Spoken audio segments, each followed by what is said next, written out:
Good, whatever, and welcome to Chatting with Beloved Chatters. But this episode could easily be titled Chatting with Beloved Streamers, because today I am joined by Hackride and his producer, Electra Fry. Excuse me.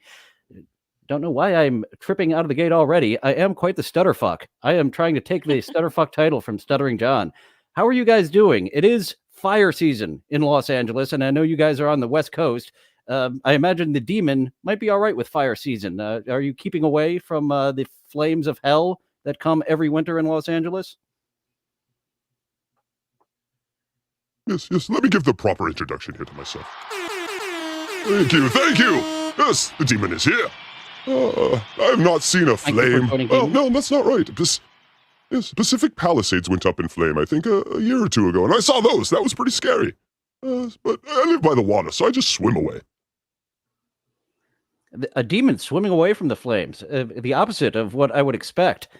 I used to see it every year coming over the hills of Burbank. It didn't come over quite to my area, but Sun Valley, that caught on fire every single year. Yes, Electra Fry, do you have a place near you that catches on fire every year? Well, the hills sometimes catch on fire, Laguna Beach sometimes, but no, I live close to the water too. So all right, that's all for fire talk this morning. This is why you're a smash hit, Dylan. Thank you very much. And I was enjoying your videos earlier. You did have a Puzzle Box, which ran for 13 episodes, and now that is it doesn't sound like it's on hiatus. Sounds like it was just a 13 episode run, was it? With I was going to say Electra. Who was it from K Rock? Krista. Boy, I'm Krista. Boy, I'm a prepared interviewer, aren't I? It's early in the morning, man. Trust me, I'm barely here.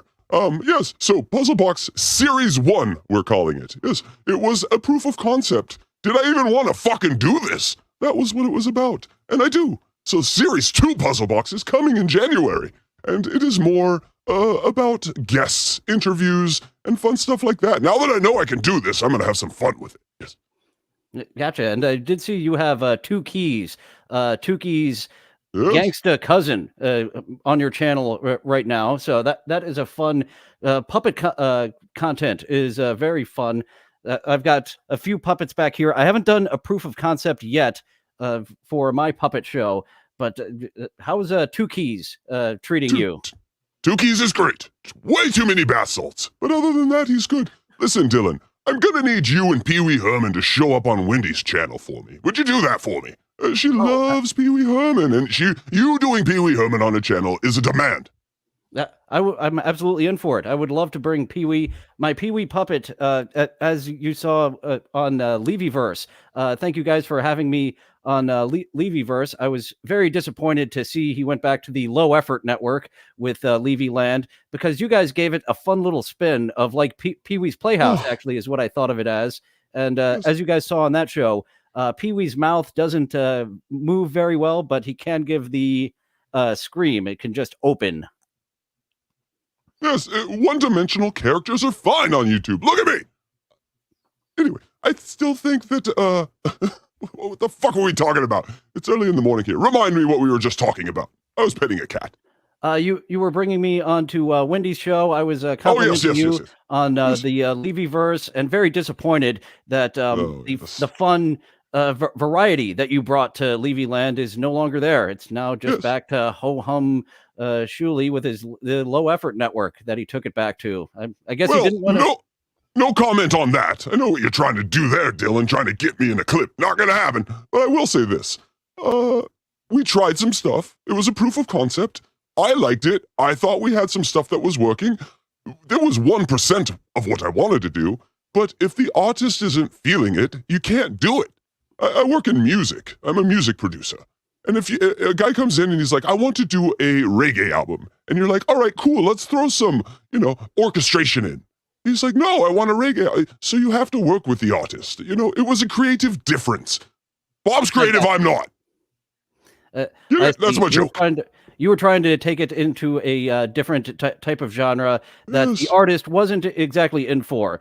Exactly. I certainly would have bought that album. As an audience member, that was an album that I really enjoyed, and was disappointed to see that the artist went to the other style instead of what this unique producer was offering up.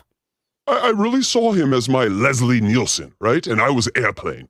I just saw, like, he's mismanaged as far as a comedy. Like, this man should be put in Adult Swim, in ridiculous situations and surreal situations, but not everyone has that sense of humor. And I even heard him say it a few days ago on his show. He said, "Have you seen what they're doing over there at Wendy's? That's way too fast for me, just way too fast." And so we're trying to do surreal humor, and he is a stand-up. It didn't match.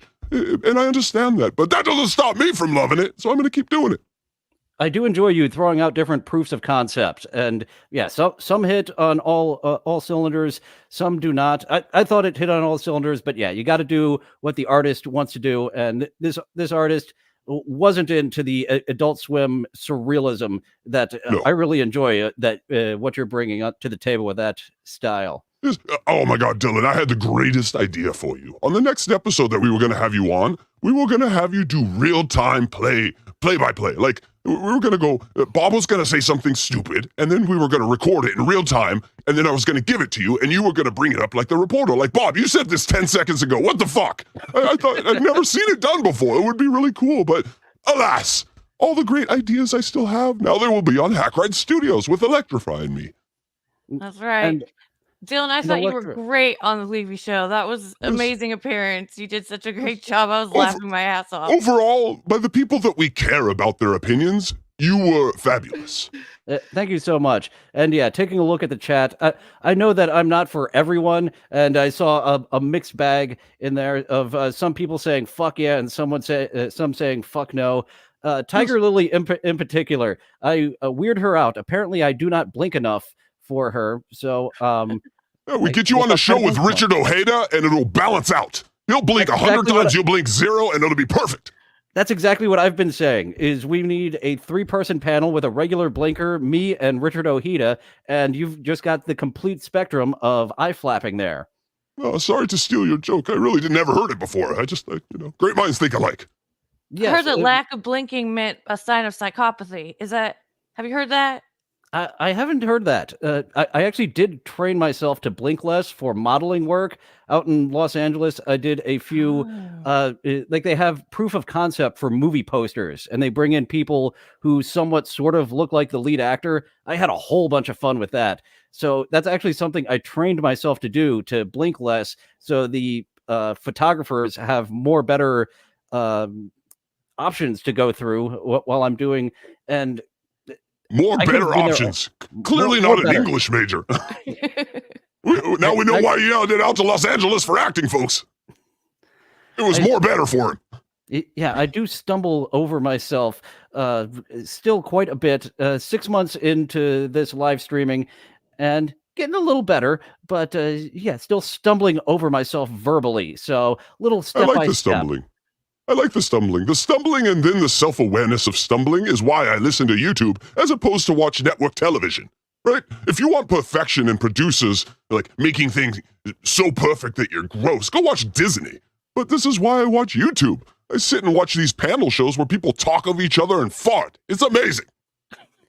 Yeah, the talking over each other and the dead air. Those are the two like absolute no-nos that you want to do, and yeah, very tight wire act to do, to not talk over or trying to let someone talk, but then oops, I'm trying to let Excuse me, Dylan. Sorry, I need to get in here. A little tech talk right here. All they fucking have to do is put a solo button in StreamYard. A solo button.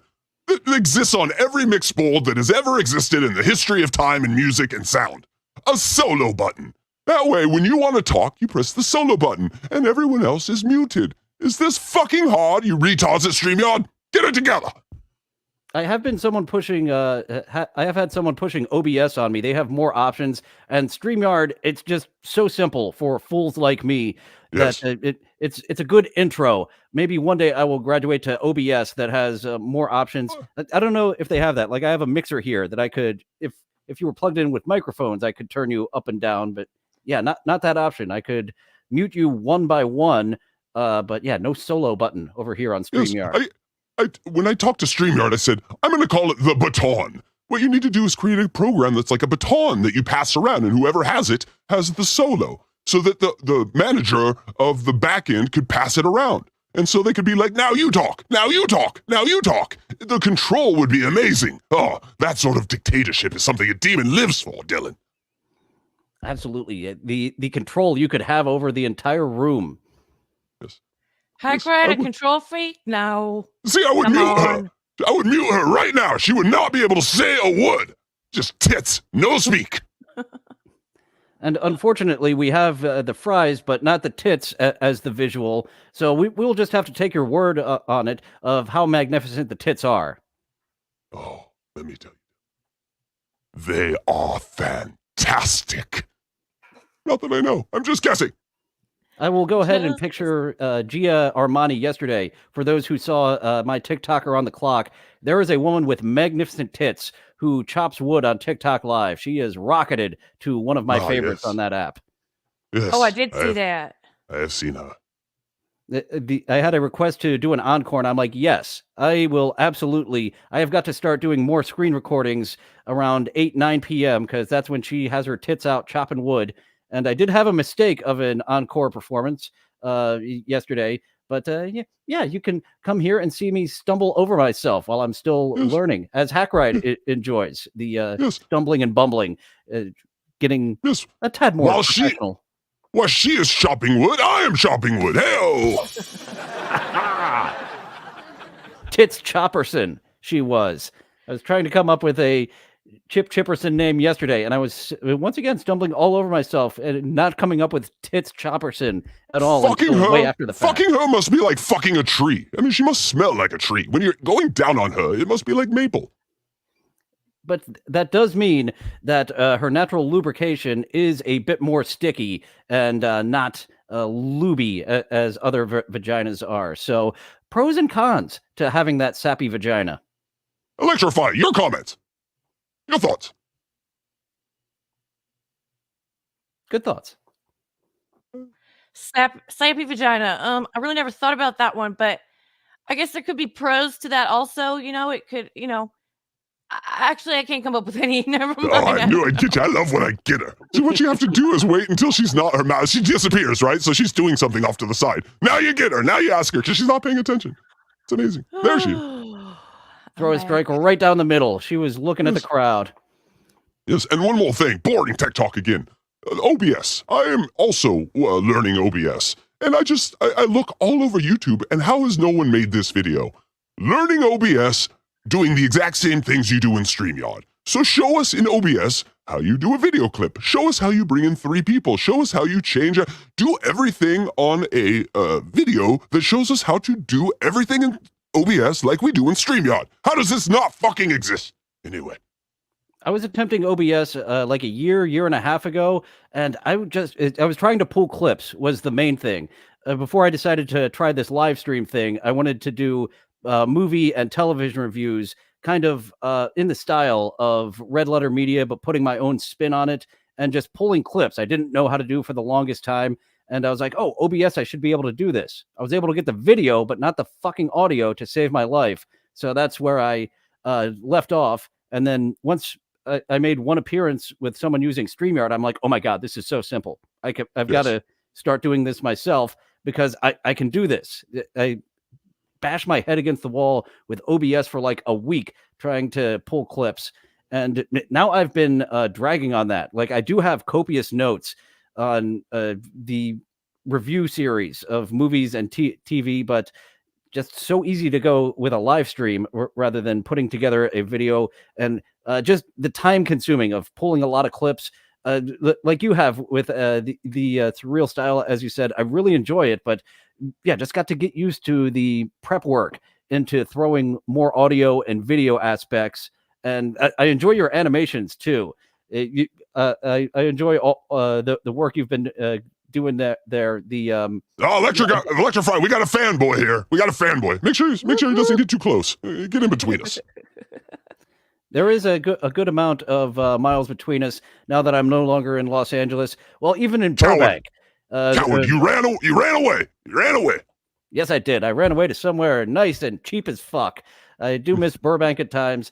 But yeah, just getting people from one side of Los Angeles to visit the other side, that was a task in itself. I don't never know if will. I don't go past Lincoln Boulevard, which is 8 blocks away from the beach. Literally do not go east of Lincoln in almost, twice in 4 years. Twice in 4 years, I've gone 8 blocks away. I was barely ever went to the beach. Actually, going to the beach in Santa Monica once during the weekend, never did it again. I dropped someone off at the airport once, and I was like, "Oh, it's a Monday morning. Let's go to the beach." Fuck yeah! Look at this. It doesn't feel like an overpopulated ant colony of just bumping into people all over the place. The old whites, they made the beach theirs. Back in the old day, when they were building the freeways, they said, "Hey, let's make sure none of those brown people can get over to the beach." So they made it impossible to get from downtown LA to the beach without a giant hassle. So now the beaches are just lily white. Yay! If you like that sort of thing, I don't. I like diversity. That's why I live in Venice with the street genies. I grew up around Ocean City, well, not around, but Ocean City, Maryland was the closest beach. A very ugly beach. The sand feels like sandpaper. I thought I didn't like the beach until I went down Outer Banks in North Carolina. Their sand is nice. I went to on vacation to Cancun once. Sand like silk. So yeah, the more you get away from Maryland, the more the sand is not like sandpaper on your feet, and it's kind of nice. Water's ugly there in Ocean City, Maryland as well. So yeah, you could just stop it. Everything is ugly in Maryland. I think it's just ugly. It's just Maryland is ugly. But neither of us have the beach experience that Electra Fry has. Electra Fry, tell us your beach experience. Oh, which one? Where you live now. You have like the best beach. Oh, well, yeah, I was raised around the beach, so I mean, every weekend we'd be at the beach, even if it was raining, overcast, freezing ass cold. We were at the beach and in the water and shivering our buns off, our little buns. It was really, it's a great. I guess I don't even go that much anymore, honestly. There's like too many people. There's Too like many a people, C-minus. assholes, parking. C-minus story. I should have gone to you on that one. My bad. Oh, we weren't prepared. Shit. But did you know this, that in the Los Angeles Bay, 3 years ago, they found over 20,000 leaking barrels of DDT dumped right off of Catalina. That's news to me. Fantastic. That's where the DDT Wow. went. Yes, no bed bugs in the ocean, I'll tell you that. Or any other life at all. Yes, there is what they call a dead zone around Catalina, and they were wondering, why is there no life? And they found it. All the DDT that we outlawed right here, dug one hole right next to the ET Atari game hole where we just abandoned whatever the fuck. Nice trying to get your show in there with Tukey. No one cares about your stupid game show with Tukey. I watched for 5 seconds. It's actually Annie's show. She is the big gamer and brought me on as co-host. And it was fun getting Tukey on talking about Beavis and Butthead was a subject once we got on that video game. It's like, well, let's just talk about the cartoon for a while.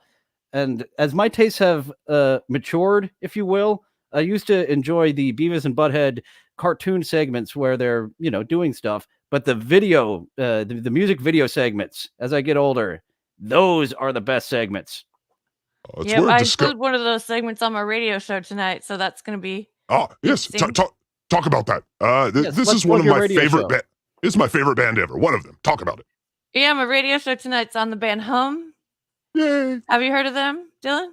I'm unfamiliar with Hum. Well, you got to listen to my show then, because I'm going to go through their music.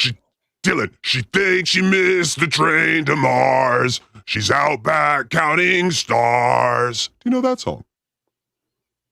That's my first introduction to that song. Oh, well, you're going to love it. So tune in on Midnight Radio. You're going to definitely learn a lot. And I play some great music. It's real hard hitting. Midnight Radio is on iHeartRadio.com, correct? Yes, sir. And do you do that weekly, or is that several times a week that you've got Midnight Radio? It's bi-weekly. Bi-weekly. Not pan-weekly, but bi-weekly. I thought that pan and bi were the same thing, but apparently not. Yeah, so that's Mondays and Thursdays from 6 to 8 p.m. I'll check your show out over there on iHeartRadio. Yeah, it's been a while since I've actually listened to radio shows. That's having Sirius XM. You actually lose some of the local flavor because you're just listening to what the entire nation is listening to.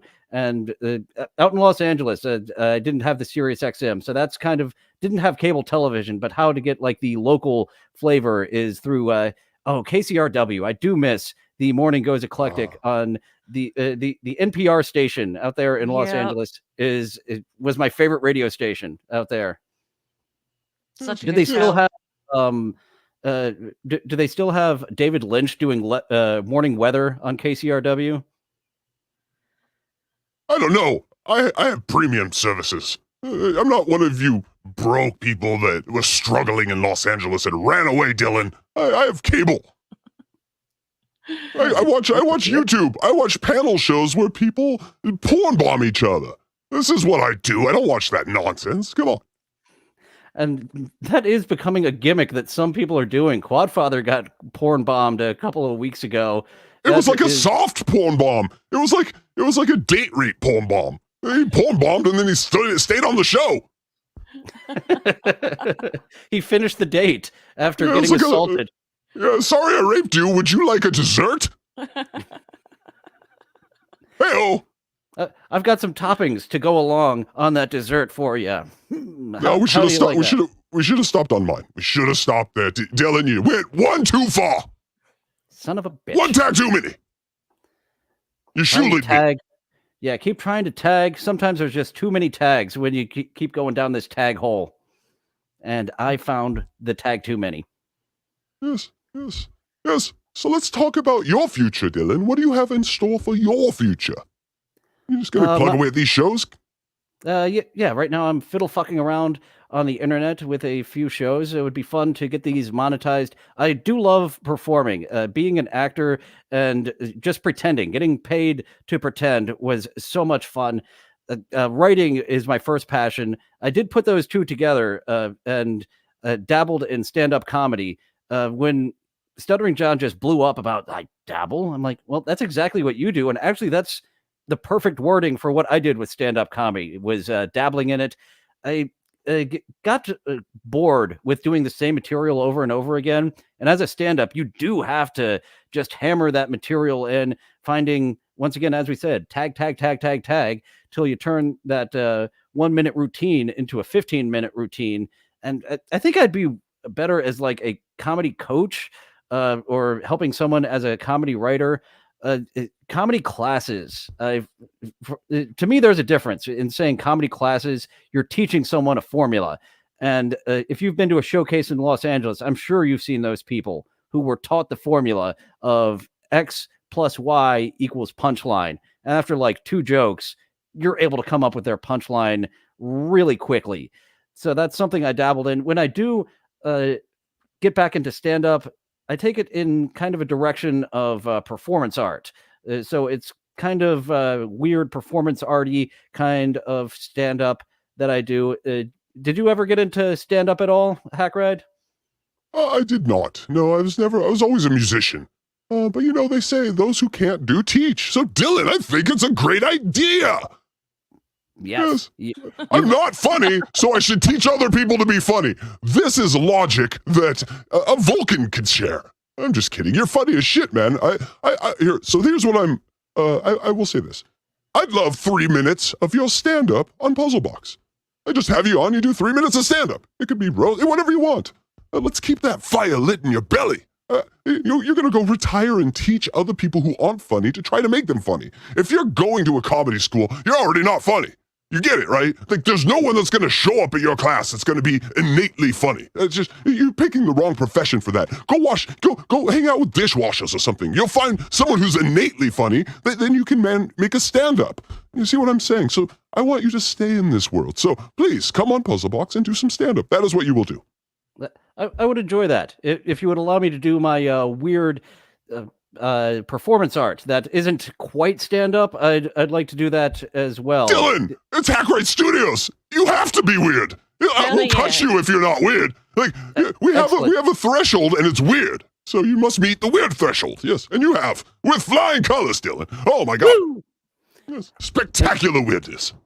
And yeah, and saying about the comedy coach, I wouldn't want to go like, yeah, there's people seeking out a comedy class. Like if you need to be, like, as you said, if you need to be told how to make a joke, but having I someone think you're at, like, talking an about open becoming mic. a writer for a comedian. Like, Yes. yes. Yeah, becoming a writer for a comedian, and some of those, like, there's some people who just need like a little bit of a push in that direction, who have it in them, but are like afraid to get up on stage. That need a Eh, little push to help find their personality. And I found a few of those people in Los Angeles that were just had a bit too much of stage fright of performing in front of a live audience. And then you get the other end of that in Los Angeles, of the actors who have nothing else to do. So their agent, I don't know, go do stand up. But yeah, the people who just need that little push in that direction, uh, I tell them to identify their top stand ups that aren't George Carlin or Richard Pryor, because then we can figure out what their style is. And everyone loves Richard Pryor and George Carlin. They are the younger generation. They're kind of missing out. They don't always put those two as their top comics, but so many people, that tells me nothing, because George Carlin and Richard Pryor were just so good at everything. Telling me like Andy Kaufman, oh, okay, you're more like me. You've got the weirdness that you want to do. Jim Norton is one of your favorites. Oh, okay, you're more filthy personal stories. That's the direction we want to take with you.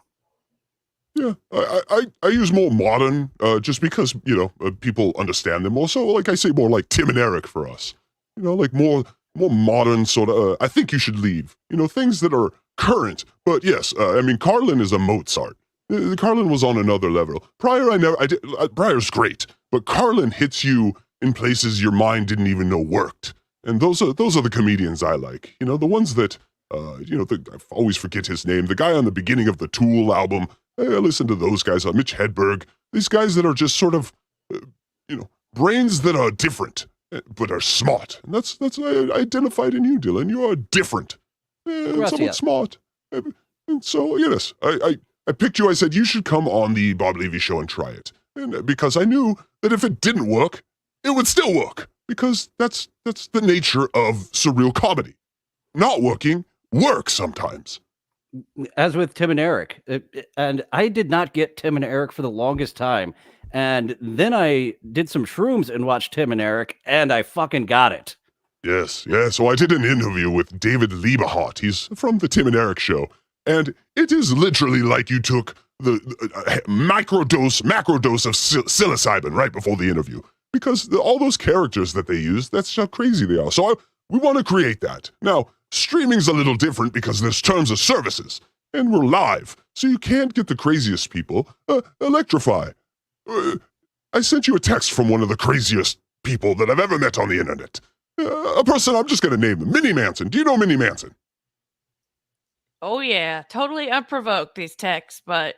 Dylan, you know Minnie Manson, yes? Dabblestorian has been putting over Minnie Manson to me for a while. I need to check out more. I only checked out Minnie Manson for a quick moment. All right. Well, you're the second person telling me I need to dive into Minnie Manson. Deep dive, baby. Go on a deep dive. It is one of those things that's amazing. But the thing is, Minnie Manson is a porn bomber. So yes. I'd love to have Minnie Manson on my show, but you can't. You just can't, because some of these people, you can't do it. And there's so that's no 5-second delay. No, it's a legit live stream. We don't have that opportunity to get those porn bombers to censor them. And let me tell you, Dylan, going to do it. When you get monetized, oh my God, that thought is pushed right in the front of your brain. Like, oh God, all this work that I get to get monetized, and now just 1 second and it's gone. So yes, it becomes an issue. Now, saying that, I love Minnie Manson. Everyone go watch his content. It is amazing. I'm just saying I can't have him on my live show. It scares me. But those are the kind of characters we have in this universe. And that's why it's a little different than, the other things. Remember, Howard Stern was on the radio. So he could have these people naked sitting in their room, and it's fine. We're trying to do something different here on YouTube, and we got terms of service. And he had someone on the button. He hated Tom Chiusano on that button. Janet Jackson's Oh, tit. It's it's a funny button, how the Dave. butterfly effect works of Janet Jackson's tit just ruining the craziness of the Stern Show with the FCC making Tom Chiasano be much more button happy. Yes, I forget it. Was it Button Dave? I forget there was a guy who was on the button who was like an underling, like a guy that they just hired to do that. It drove Howard fucking nuts that this guy that has no experience in anything is just sitting there and making a decision. And then Tom Chiasano would run in and say, hit the button, hit the button. Oh, it was great. Those were the best days of Stern. You know what the best art is? The best art is art with limitation. Right? And then you see the artist try to burst out of that limitation. Like Howard fighting against that was the best version of Howard. When he got to Sirius, it was also the best version of Howard because it was a release of 20 years of this. Fun. Yeah. Those first 5 years of Sirius, man. Those first 5 years of Sirius will be the best broadcast 5 years of any place ever. Go back and listen. Eric, the midget, Artie, everything. It was perfect. There was one time when Crazy Alice was on, and her and Artie went back and forth. That Howard was like, "Well, I can't go off the air," to where the wrap-up show was literally like, "Hi, this is the wrap-up show." They mentioned one thing, and that's it for the wrap-up show because Artie and Crazy Alice were just making magic with their insanity back and forth. Where is Alice? Why is Alice not in this unit? Sometimes I think about these crazy people that were on that show, and I'm like, why aren't they here? Like, have you heard of Super Chats, Crazy Alice? Fuck you, fuck you, fuck you. Oh, that's a good point. She makes a good point. Cocksucker. She's just not into it, I guess, Dylan. Sorry, we're just going to leave it at that. All right. Maybe we need to start calling her Angry Alice because she is not a fan of Crazy Alice. But we were introduced to Crazy Alice. It was down the road that she talked them into calling her Angry Alice instead. Yes, we had a bit of a PR move on the Stern Show where everyone went to a more politically correct name. Gary the Conqueror. Wendy the Slow Adult. Yes. Wendy the Celebrity now she likes to be called. Eric the Actor. We get rid of all those words and look how much more peaceful the world is because of it. We really did something there. We created a utopia after we dropped those words. No, nothing ever happened after we stopped saying midgets and retards. Yep, nothing. And it was Tropic Thunder. I remember when the language police really started coming in. That was the butterfly effect there of the language police once again, where you don't go full retard, which then started cracking down. No retard, no midget, and the midget one really got me perturbed because a midget and a dwarf are actual medical terms. They're two different types of little people, a midget and a dwarf. So was retard.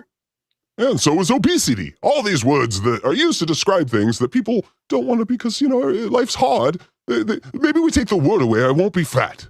No, you're still fat, fatty. Fatty, you're still fat. And I don't understand what we call you're still fat.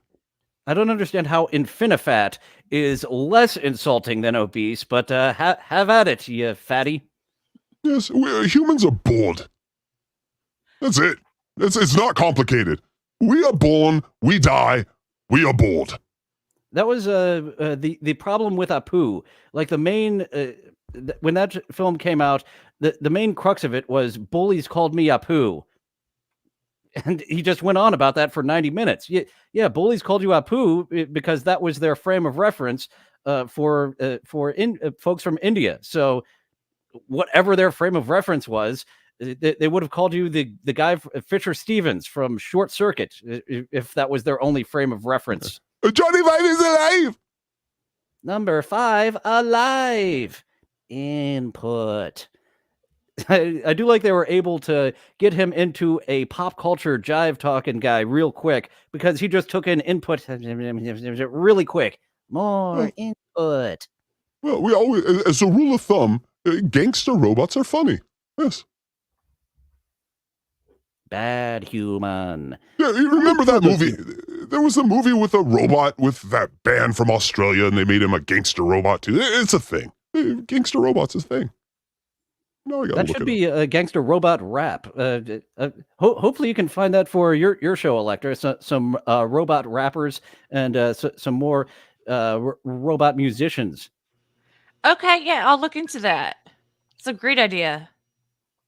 Actually, Robot What was the- musicians.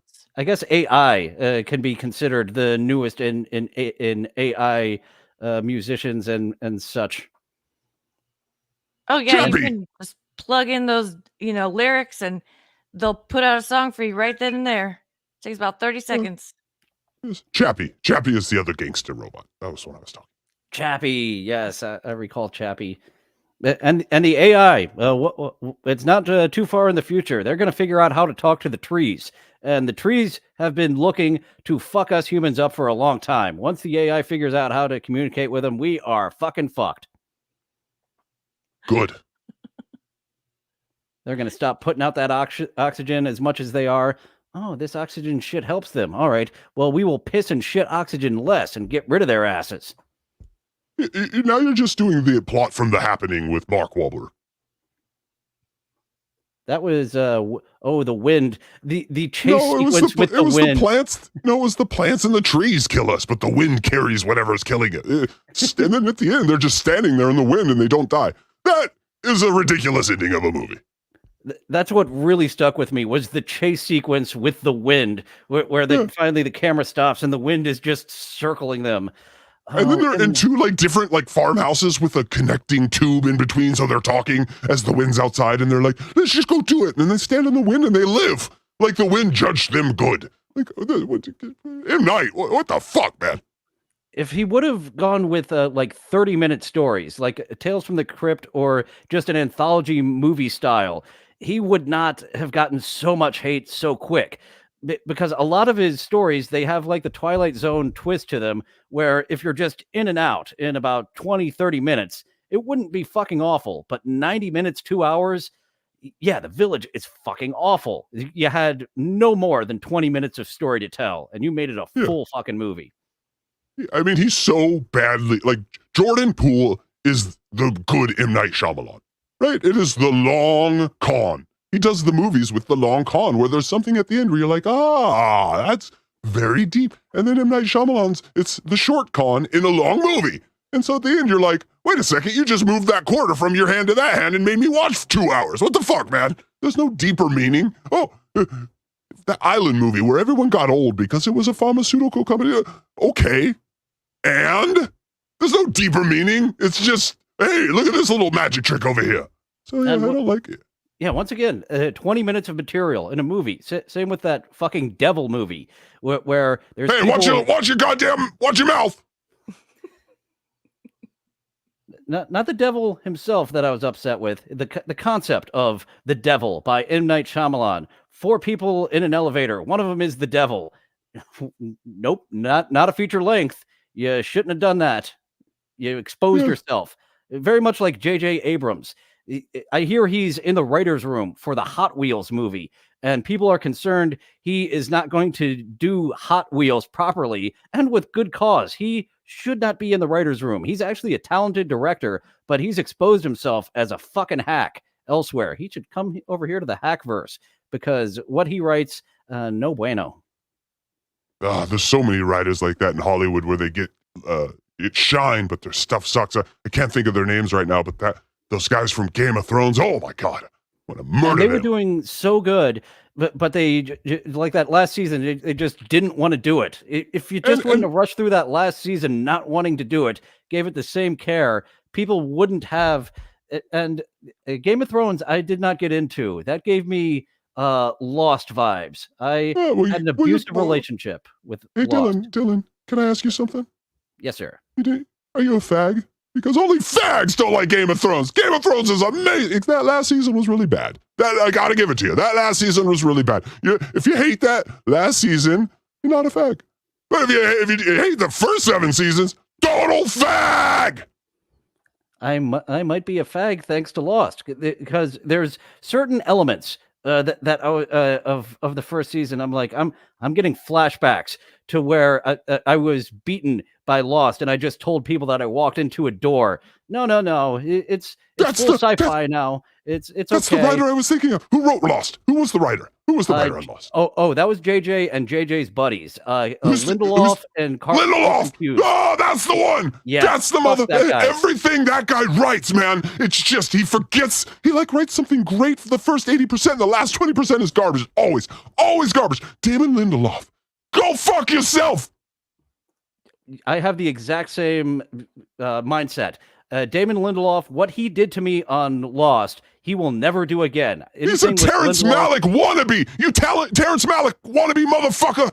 You couldn't shine Tarek's shoes, bitch. And even with the Star Trek property, J.J. Abrams likes to start stuff and not finish it. And he could not even Hughes and Lindelof would get in that. So they got the third tier of JJ's hack buddies of Kuntzman, as I call him, Alex Kurtzman taking over that. And Star Trek Discovery. All of Star Trek. All of Star Trek is trash. They put Jonathan Frakes in charge and just fucking start over. TNG and Deep Space Nine. I will nerd out to that. Voyager had a lot of unrealized potential. There was so much. Of course it did. It was canceled 3 years too soon. Voyager?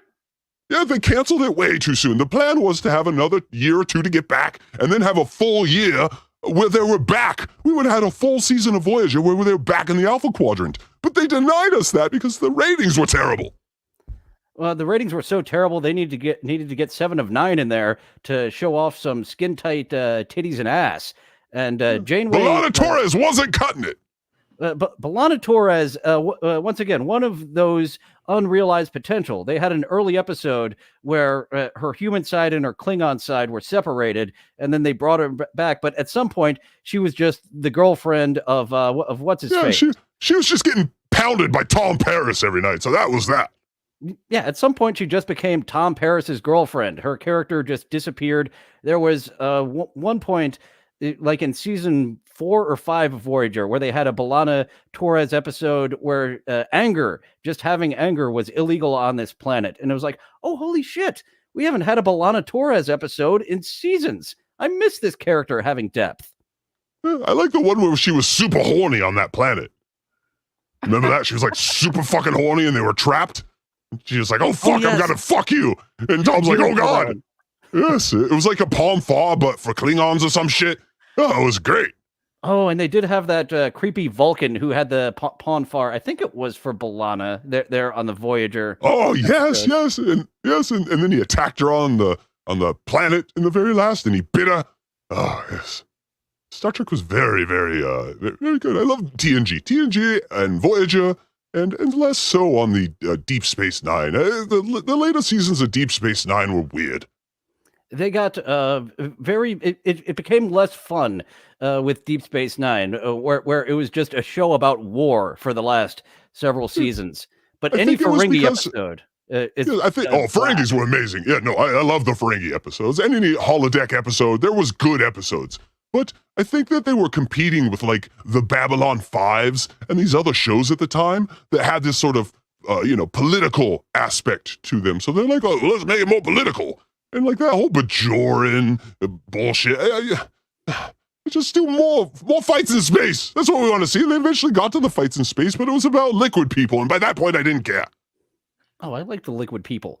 Good old Odo finding his home world, who turned into the big bad.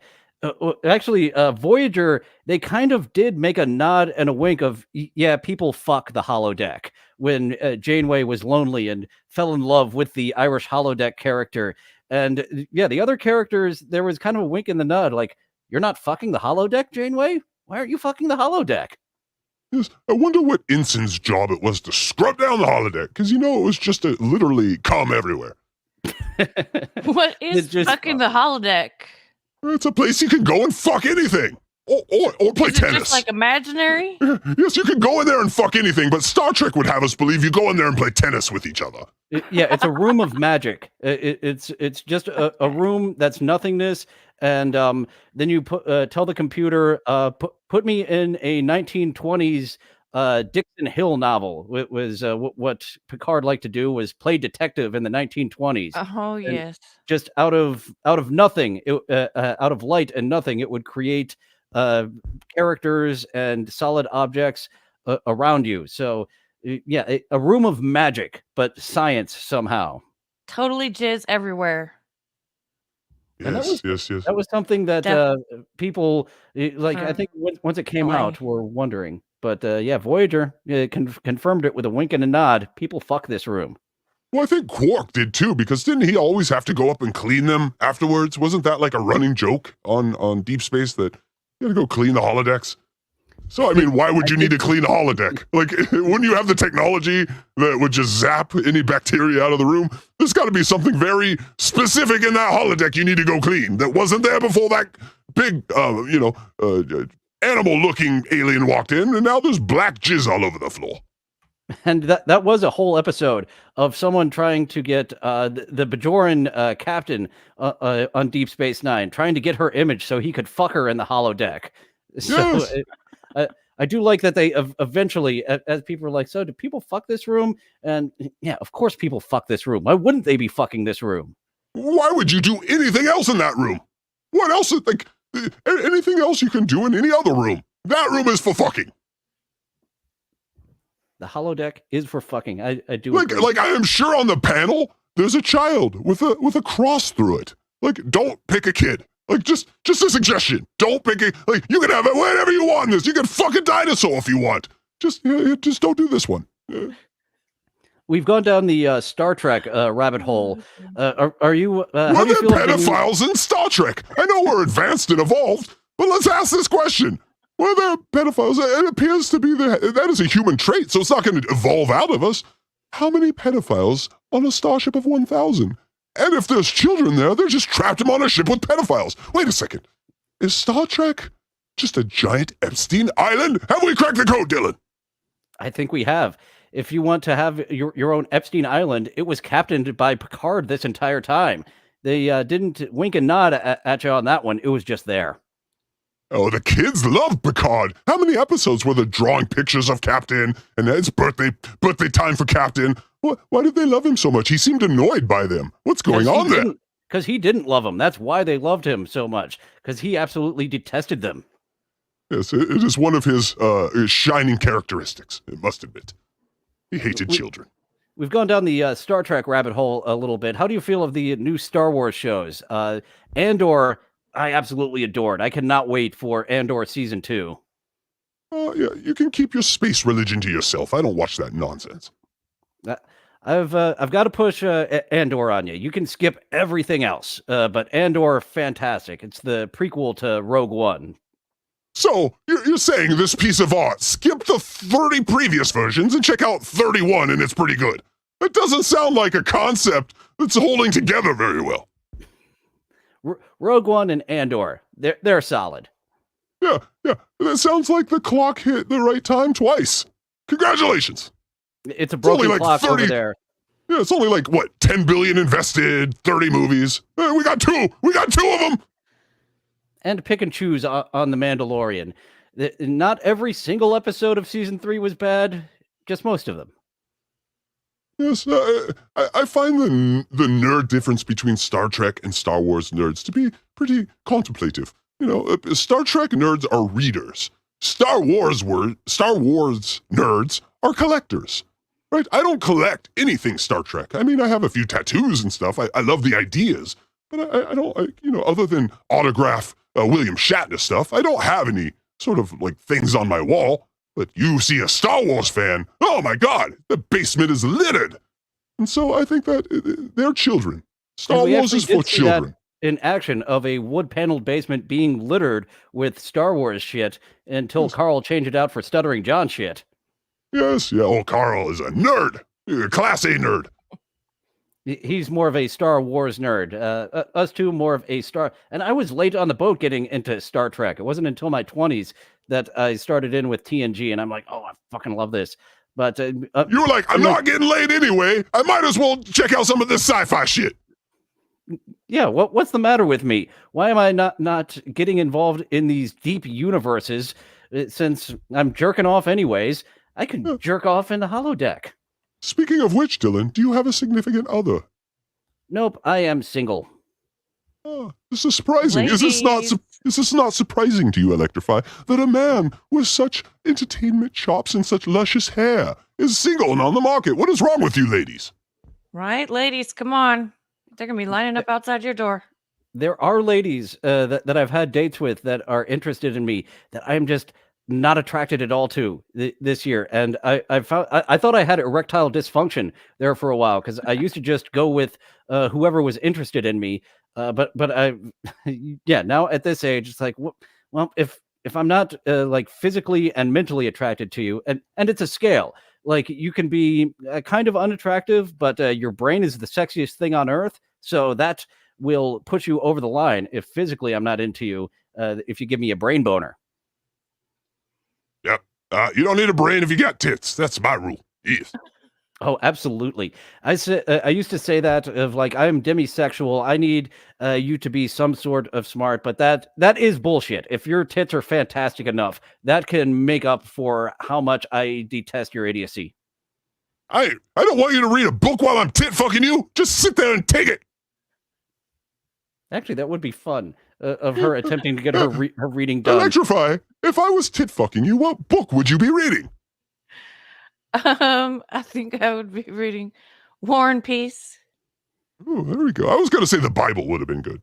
That would have got me real hard. Yeah, if I'm fucking you and you're reading the Bible as I'm fucking you, my dick is so hard. Oh, yes. I hope you're not a premature ejaculator. War and Peace, you're going to be there for a while. Your dick's going to get quite shaved. No, I'm just getting that. She no War and Peace. Maybe the footnote version. Maybe the footnote version. I got things to do, baby. Can't be in you all day. Something in between a picture book, pop-up book, and War and Peace. That's too quick, having the everybody poops, and that's too long, War and Peace. We need something right there in the middle. I think a good compromise would be Ha Ha History by Mike Morse. It's got a little of the history, but it's like 5 pages long, and you won't laugh, so you can concentrate on the fucking. I think that's the first review I've heard of Ha Ha History, so he did indeed sell a copy. I'm just doing a joke. Who would buy that thing? Okay. I was trying to give throw Mike Morris a little bone there by showing someone did buy Ha Ha History, but nope, no one's buying it. Even the ink refused to print on that one. They're like, nope. Save us for some porn or something. I wonder if that was a self-published, because there is a lot of self-published fucking garbage getting out there now that you do not need an editor to go through and a publisher to go through and be like, all right, keep this, don't keep that. Let's fix this mess. I have no comment on that. No comment on the shitty self-published ones. I'm going to go ahead and get in a jab. Oh, we're talking about Phil Elmore. I didn't know we were talking about Phil Elmore. Let's talk about Phil. His book Monsters. His book Monsters. I got it. It's a book about like monsters, and it's a fiction, and it's actually really good. Oh, and I think it's self-published. Nice. I saw someone going over a book of Phil Elmore's. It might have been his Flashlight Defense book, where it's just jam-packed with pictures. It seemed like there was a minimum word count that he didn't get, so just more pictures of me with the flashlight. Yes, but now you know how to defend yourself against a scrawny woman with a flashlight. It's amazing. I was actually going to take a shit on Nero's Kindling.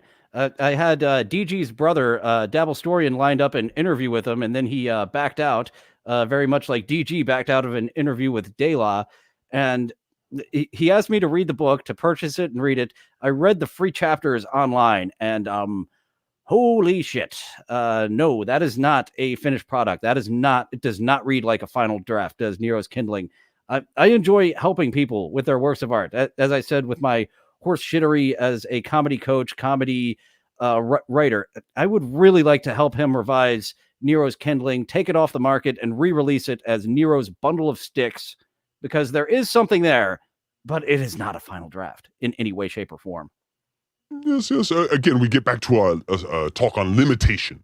Everyone needs an editor. Everyone needs to have some sort of box put on them, because then they know where the outside is and where they can go outside of the box. if there is no box, you never know when you're meeting that egress that you need to change up a little bit. And I find that every editor sees that in your work. So, different people see different things in your work. So having someone see something that you might not see because you're so deep in the woods on it is very important. Now, did he have someone read his book afterward? Probably. Was it a friend or someone in the business? Someone who would be very critical, right? You need to limit yourself as much as possible and thrust yourself into the fire. These people canceling on these interviews, what are you going to do? What is Dela going to do, DG? He can't burn you from StreamYard. He can't hurt you. I mean, why run? Why not face these limitations? I'll go anywhere anyone invites me, if I can, And I owed you one because of the Leviverse thing, but I'll go on anyone's show. This is fun. Just have fun, guys. Come on. Quit being such a bitch is what I'm saying, DG. It's fun doing other people's shows, and you don't need to charge people $200, John, to do other people's shows. Never pay your guests. Never pay a guest who asks for money, but pay a guest if they do a good job. It's a tip. This is how the model should work, right? If you want to come on my show, great. And then if I tip you some money afterwards, everyone's happy because the expectation level was set. This expectation of coming on the show for money just sets an expectation show that you hate my show. You don't watch, you don't care. You are only here for the Skrilla. And I need more entertainment from you, value from you than that.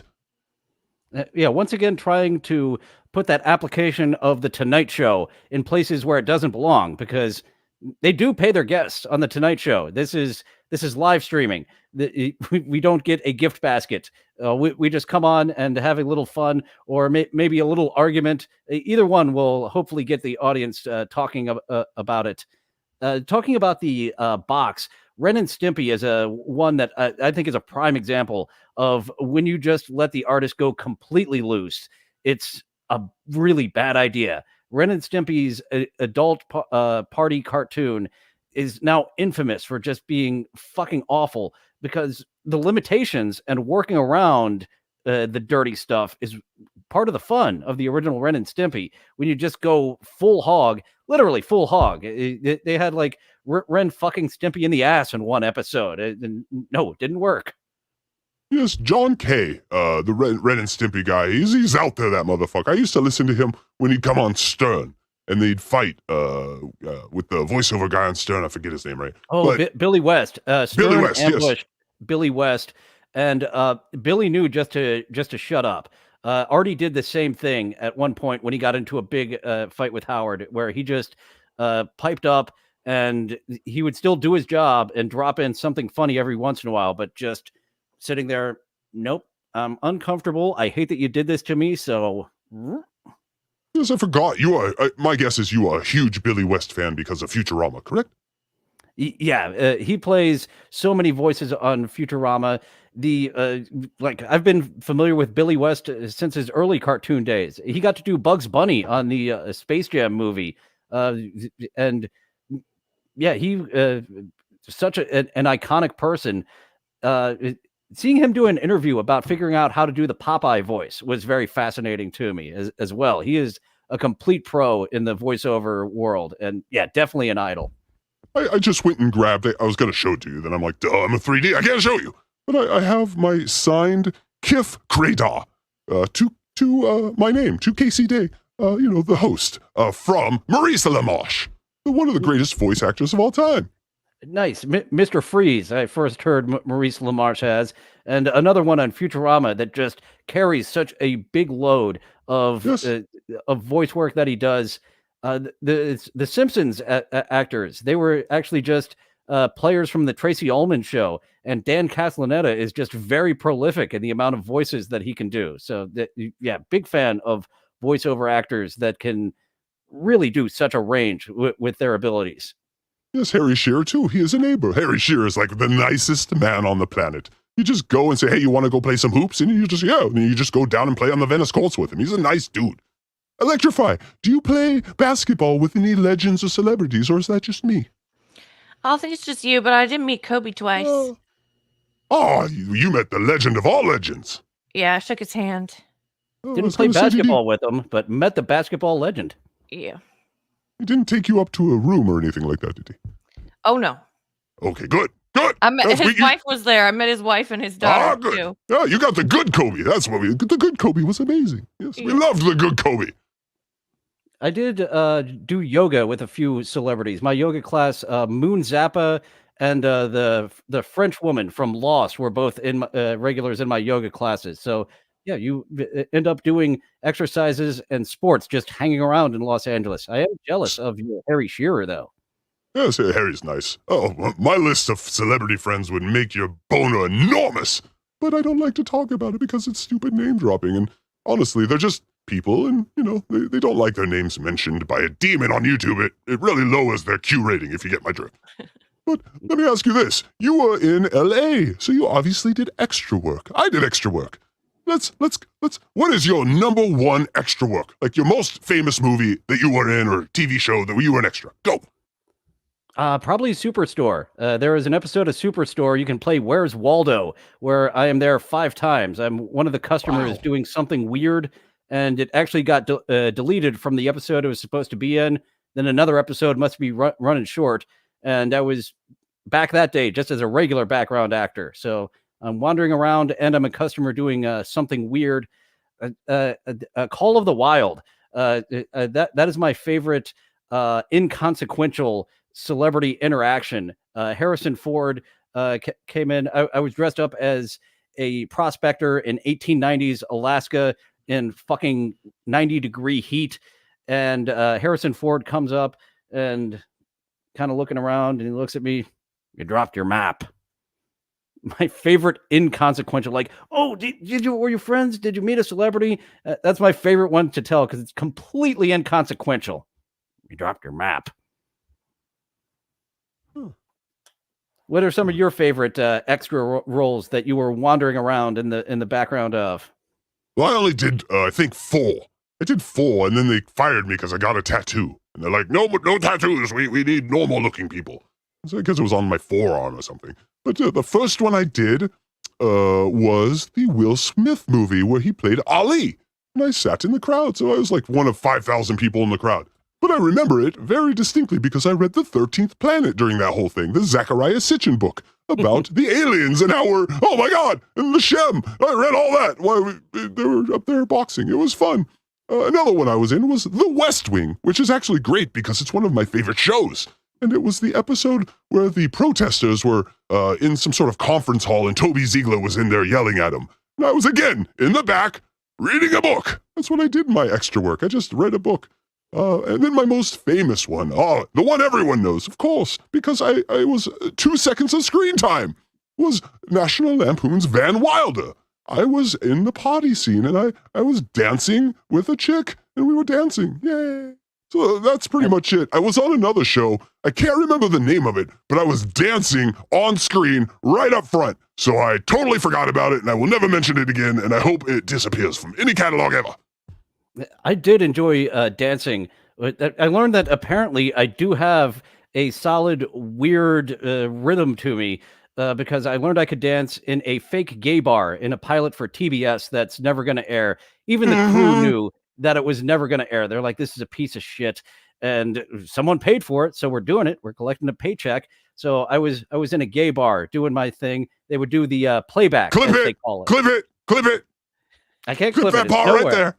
No, I'm saying clip. Oh, I see. Clip that. I was in yes. a gay Clip. bar. I was gonna clip it again. Clip it again. We got him saying it twice, so that's confirmation. You see, this is how you do it, people. Gay bar dancing. Yeah. Okay. All right. Gotcha. Yes, yeah. What came after the dancing, Dylan? Some papas, probably.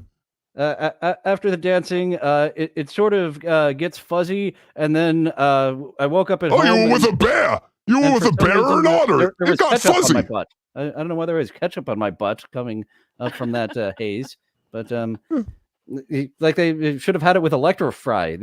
Fries are much better with ketchup, not butts. I don't know what it was doing there.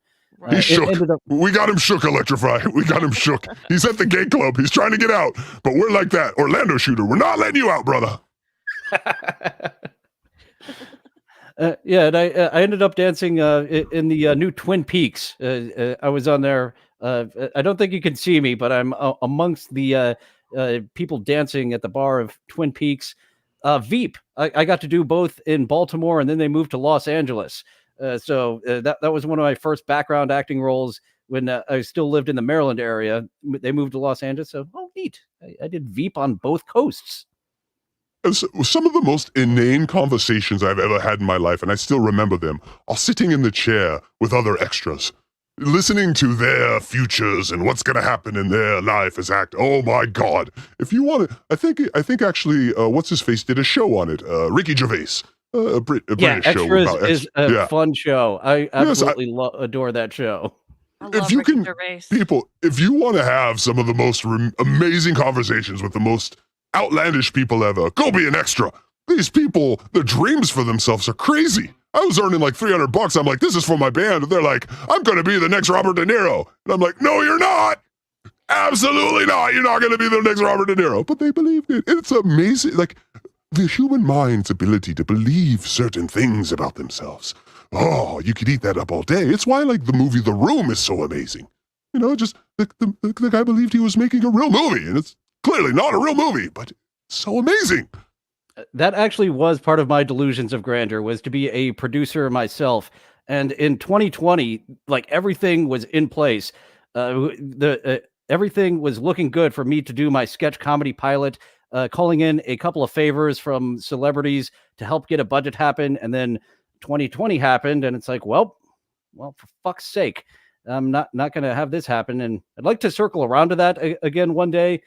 Still got a couple of favors that hopefully I can still call in from a celebrity who will help get the budget, because that's how you get things off the ground for the most part, is to put a celebrity in it, and then someone, I'll invest in that. But my weird sketch comedy pilot was going to happen in 2020. All the pieces were falling into place. And 2020 happened, so fuck. We'll go do something else. Dylan, I am 100% with you on that. For years, I had trained to be an astronaut. I was going to space, and oh my God, 2020 happens. Now I'm not an astronaut. Just ruined everything for me. See, it could have gone to space, but the fucking pandemic ended both your astronaut career and. I don't have delusions of grandeur that it definitely would have gotten picked up, but it would have been paid for and at least done. Would have hoped that it would have gotten. The pieces are not there anymore to do it. You made friends with a celebrity enough that they were going to give you a tax write-off. Yes, that's amazing. They're like, instead of giving this money to Salvation Army, let's fund this garbage. I've been in those. I've had those funded. Trust me, it's a tax. They love their friends as tax write-offs. It's a weird relationship out here. Well, thanks for chatting with me today, Hackride. Thanks for going down the rabbit hole of delusional Hollywood dreams that myself and many other... Throw a rock, and you'll find many people just like me with those delusions of grandeur. But yeah, now back to Earth, here and somewhere, just doing the regular ass shits. Is there anything else that you or Electra would like to plug before we get on out of here? Electra, go first. Oh, I'm good. Yeah. You go. She has a great radio show. We talked about it earlier on iHeartRadio. Yes? Midnight. Yes, and there actually might be some Casey Day music on the show as well, so... What? Surprise! Did you? Hey, now. That wasn't authorized. Nope, it's unauthorized. Strike her! Strike the channel! All Midnight right, Radio, yeah. Yes, it's amazing. Honestly, I don't listen to radio, but I listen to her, because that voice, those tits, and those songs. That's her logo. The voice, the tits, the songs. Oh, tits on the radio sell. It did for Howard Stern for quite a while, until it didn't. Yes, it's theater of the mind. Imagine how big tits are in your mind compared to how they really are. This is what radio does. Anyway, the only thing I really want to plug is come to my YouTube channel. I haven't got any subscribers for a while, so come over there. Also, I might be doing a show tonight with Joey C. We'll see. I tried to do it yesterday, but we had some technical issues. Not surprising. Not surprising at all. Joey C. Oh, he has his technical issues. I'm surprised. He's got his tech really figured out. So I've always sort of helped Joey C, but I don't do shows with Joey C. I've tried to aim Joey C, in the background as a helper and a producer towards broadcasting and legitimacy. And he's come a long way. He's come way further than Stuttering John. Stuttering John hasn't moved an inch in 30 years. Joey C has moved a mile. So because he hasn't finished the race and he's not perfect, I will not condemn him. I stand with Joey C. We will get there. Walk the mile, Joey C. We will get there. But this show isn't about any of that Dabbleverse nonsense. I'm actually sort of sneaking out of the Dabbleverse. Don't tell anyone. But this is about teaching Joey C Midjourney. It's called Teaching Joey C, but it really should be called If Joey C can do it, so can you. And so that's the thing. If I can teach Joey something in a really constructive way, then everyone can learn. And that presents Joey in a different way as well, to an outside audience of the Dabbleverse, which is where I believe he needs to go. It's time Joey makes his escape. Spread his wings and fly. I do like that concept. I can't wait to see Teaching Joey C over on Hackride Studios, Midnight Radio on iHeartRadio. Thank you for joining me today. I hope to work with you again soon. And you've committed to it. You've committed to 3 minutes of stand-up comedy on the Puzzle Box Show. You all heard it.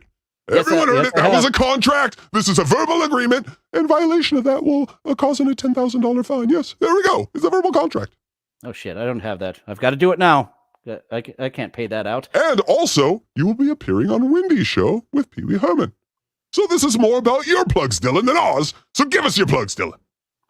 My plugs, Dylan from somewhere. You're watching that right now.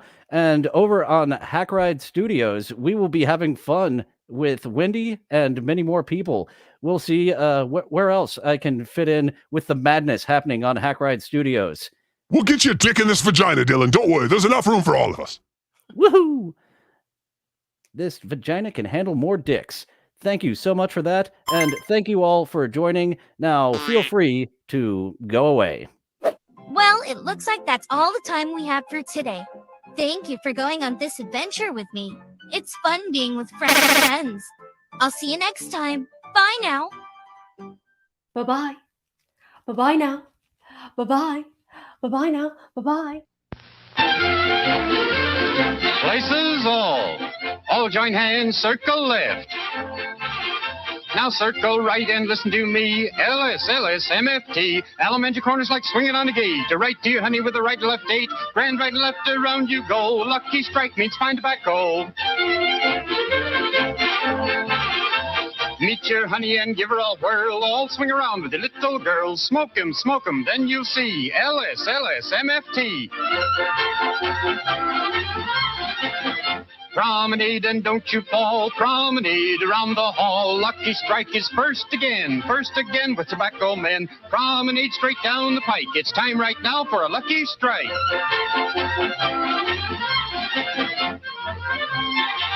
Yes, for smoking that you're bound to like, you just can't beat a lucky strike.